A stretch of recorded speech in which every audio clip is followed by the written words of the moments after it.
শুভ দুপুর বন্ধুরা, আমি আবারও চলে এসেছি আমার রান্নার ভিডিও নিয়ে তোমাদের কাছে। আমার রান্নাগুলো তোমাদের কেমন লাগলো একটু জানিও। তো আজকে রান্না করেছি, চলো দেখে নাও। এই যে ভাত করেছি, এটা কলমির শাক, বেগুন দিয়ে কলমির শাক রান্না করেছি।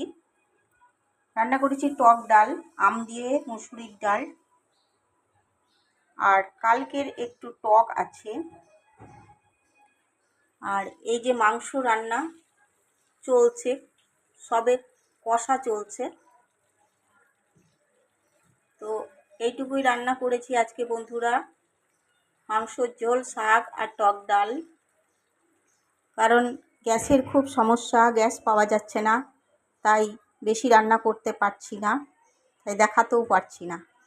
তো আমার এইটুকু রান্নাই তোমাদের কেমন লাগলো একটু জানিও বন্ধুরা। ধন্যবাদ।